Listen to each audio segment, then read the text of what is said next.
After watching Spider-Man Brand New Day, I just don't think this version of Jean Grey was that cool. We have already had Sophie Turner as Jean Grey in Dark Phoenix, and before her, Famke Janssen in the original X-Men movies. Both versions had something about them. When they appeared on screen, you immediately felt that this was an extremely powerful and slightly dangerous person. With Sadie Sink Jean Grey, I did not really get that feeling.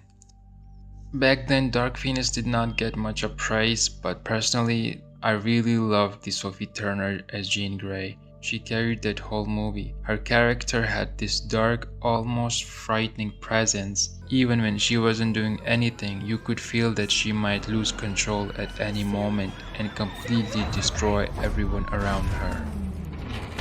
Her appearance helped too. The hair, the outfit, and the way she carried herself, and the way her powers looked, it all made her feel like Jean Grey.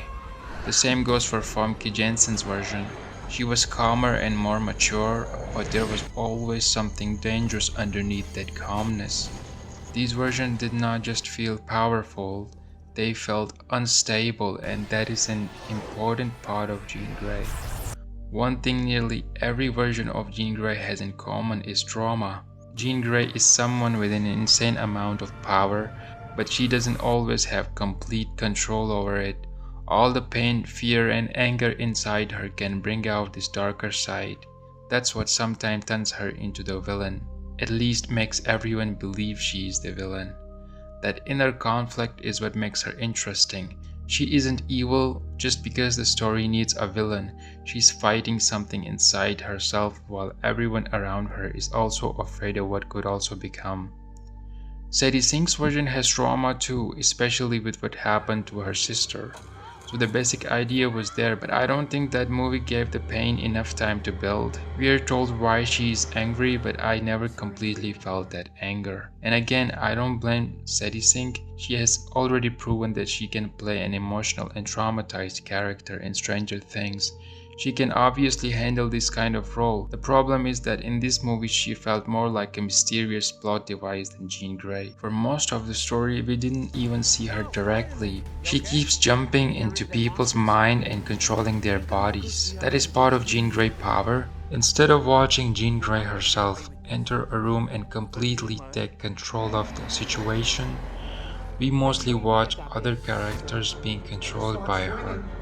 The movie keeps telling us that she is powerful, but it really allows Sadie Sink herself to show us that power.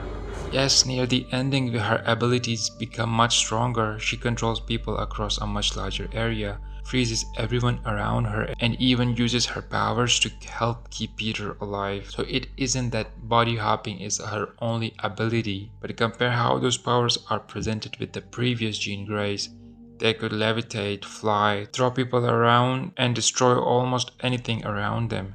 You could actually see their powers growing and becoming harder to control. With Sadie Sink's Jean, most of it's shown through people suddenly acting strange or standing completely still. This might be powerful inside the story, but it doesn't look very exciting on screen. Her design also felt too casual. I understand that this is supposed to be a younger Jean Grey who hasn't joined the X-Men or received proper training yet. She isn't supposed to arrive wearing the full X-Men uniform, but the movie still could have given her a more memorable look. When her identity was finally revealed, it did not feel like, oh, that's Jean Grey. It mostly felt like Sadie Sink had entered the MCU wearing normal clothes. There wasn't a strong transformation or one big visual moment that made the reveal hit properly. When I compared that with the Sophie Turner Jean Grey, Sophie felt almost Scarlet Witch level to me.